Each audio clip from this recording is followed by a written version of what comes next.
line of beef for me? This one's explosive. And right now, we'd like to introduce the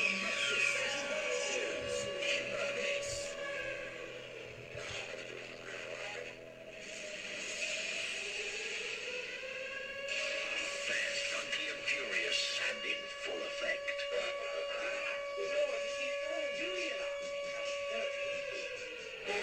Music, please. Soul, funk, hip-hop, and house. Stand by for all of this and more. Ladies and gentlemen, boys and girls, I am proud to present. Hey guys, it's Marie with The Proper Palette. I could not find a good introduction, so I just grabbed one off YouTube. I have to have a professional maybe do my blogcast and podcast intros. What is going on today, everybody? So what are we going to talk about? It's going to be organic food going mainstream. I am so happy that this is finally happening, and it's definitely helping the cause. It is helping the movement. And when I say movement, that is organic food. So that is my business. That is my lifestyle. So I am really excited. Obviously, you could tell. So how did I stumble across this? Well, going into a few grocery stores, I noticed that they are now taking the store brand. So the store, so let's say for instance, ShopRite has their own wholesome organics, and they have their brand, and they're putting them now in the mainstream aisles. So they're taking that organic product. So if it's, let's say, cereal, they're putting it in the cereal aisle. So tucked between Tony the Tiger and Toucan Sam, we have wholesome O's or something. And I think it's great because what it does is giving people an opportunity to see that there are alternatives. Usually, in most cases, in many grocery stores, they have this aisle that is just specific for health food. It's just specific for gluten-free or whatever it may be. And it's very easy to find that, But here's the problem with that aisle. Most people avoid it. They'll go down the aisle and they just kind of gaze at the stuff. I see it firsthand. They just kind of gaze at it and they're like, what is that? What's amaranth? What is coconut flour? I don't even know what to do with this stuff. And 9 times out of 10, they're right. They don't know what to do with it, but that's okay. That's where I come in. I teach a lot of people how to cook with things and what to do with certain things. So it's perfect. So instead of regulating, these organic offerings to a designated section and having people look at it like, what is that? They're now bringing more of them into the mainstream. So they're kind of bringing them into the main aisles and mixing it amongst all of the conventional garbage, which is okay. It's good. Like I said,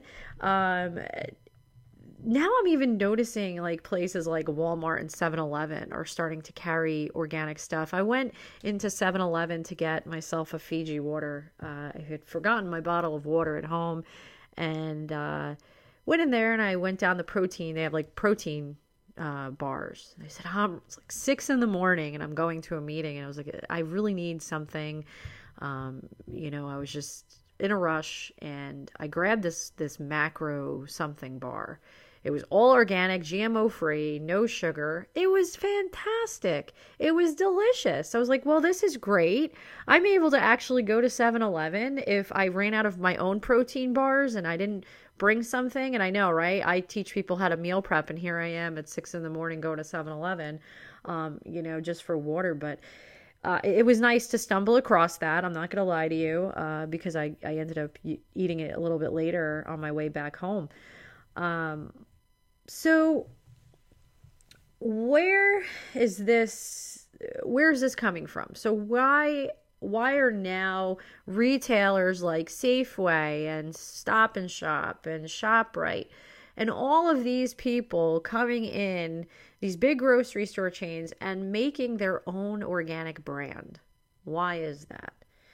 Well, I'll tell you why. Because they realize that most organic foods will be sold, are being sold at these other places, like so Whole Foods, Aldi's, what's the other one?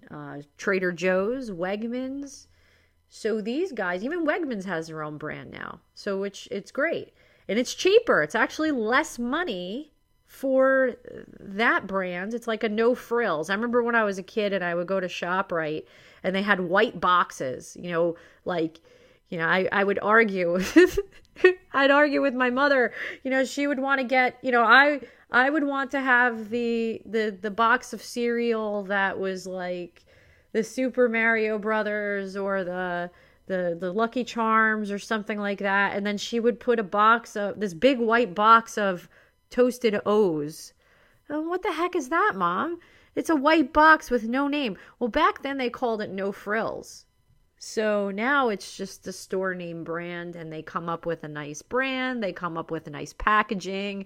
It no longer looks like just a plain white box or something of that nature. So that's a fond memory of me going grocery shopping with my mother.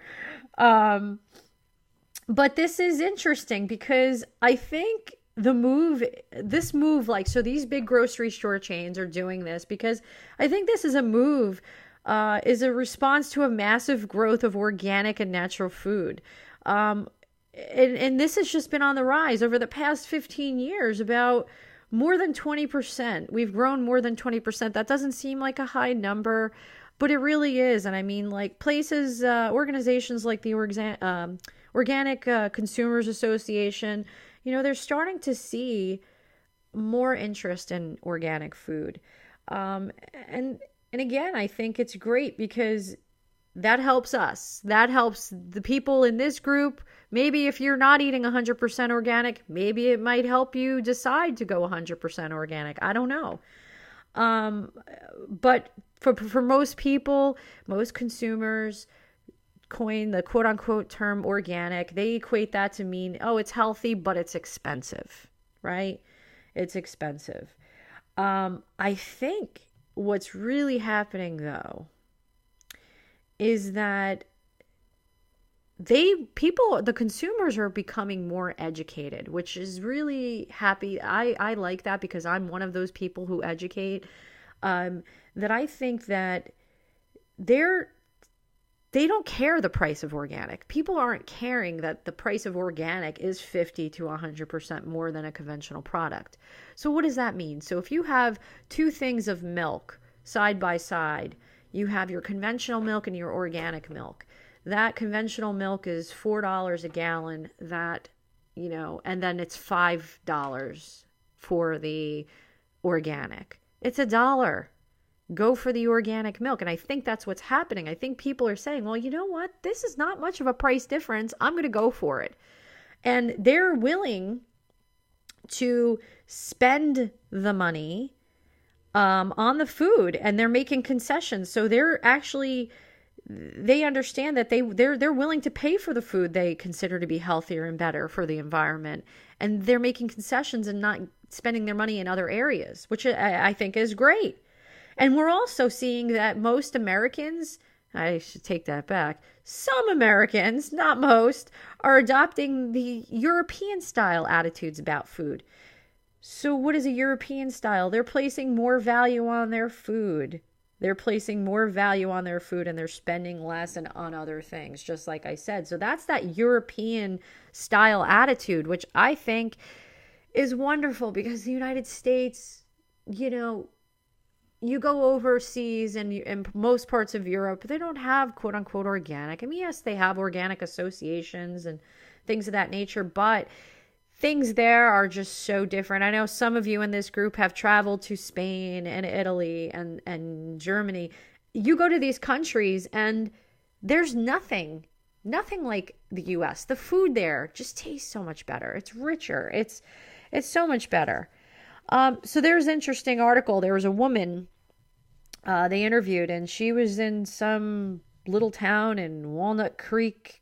I think it was somewhere in Michigan or something or Minnesota. And, they interviewed her and they said, what do you typically buy when you're in a grocery store? She says, I try to budget for organic milk and vegetables. She's a 33-year-old woman with 2 small children. And they said, well, why? She said, because ultimately it'll pay off. I'm talking about my body and my health. I'd rather spend a little more now and be healthier later. That is an amazing mindset. More people need to have that mindset. And, the organic and natural foods may prove to be the savior for these conventional supermarkets. And I think that's what it is. I'm finding that they are seeing this wave of people coming in and looking for sustainable food, looking for cleaner sources.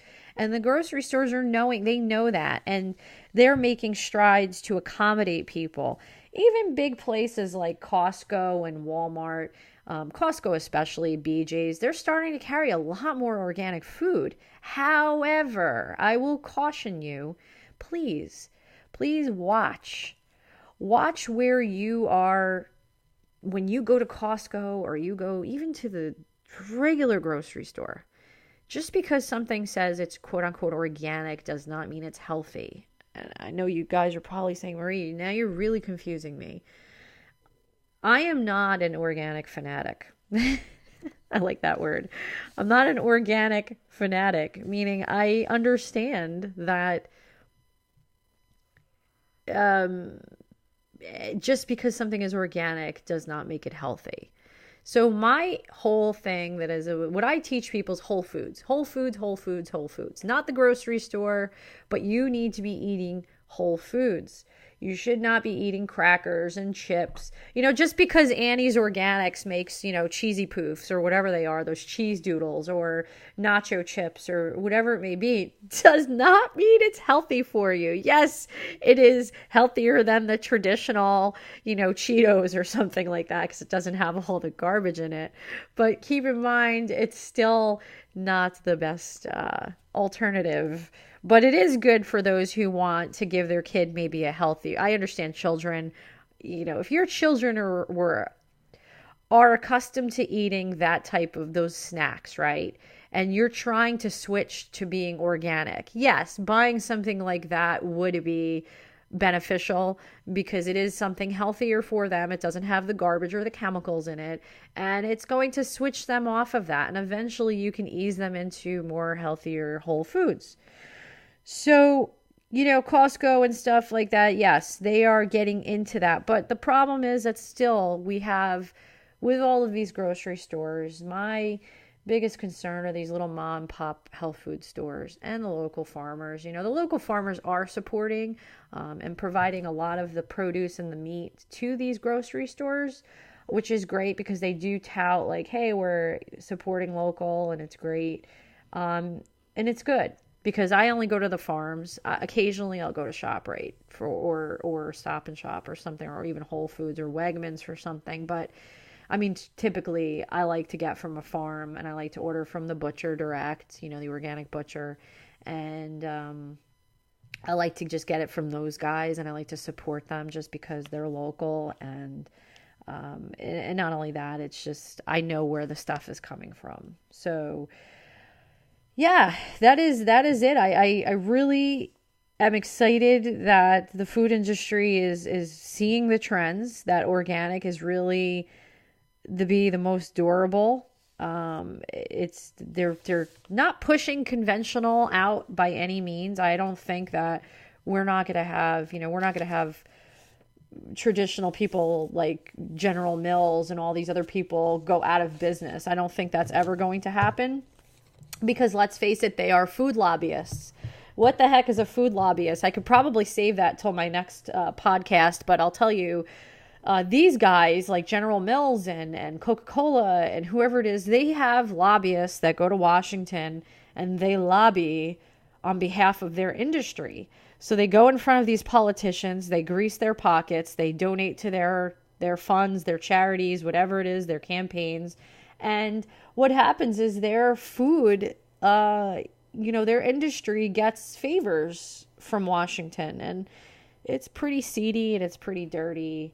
And the organic associations, they go to Washington to petition those guys, and to fight for themselves because it's a tough industry. Big Pharma and all these other people. It's all regulated.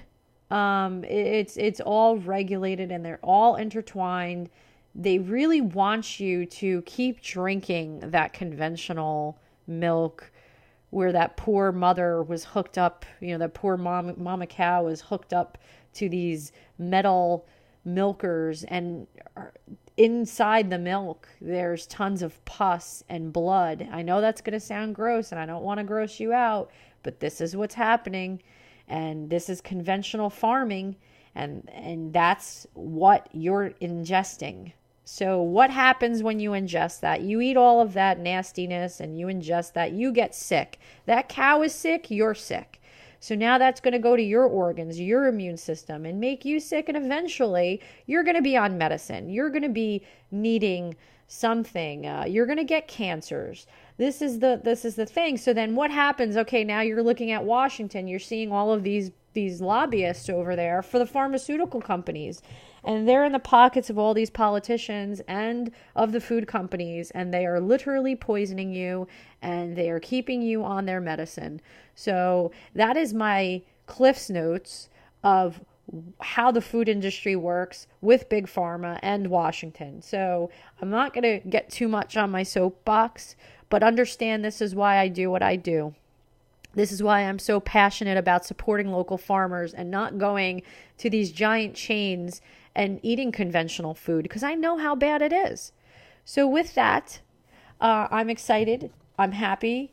I'm very glad that you guys are going to be able to go to the grocery store now and start seeing more things mixed into your conventional food, and having more alternatives. So I kept it under 20 minutes. I'm at 17 minutes. All right.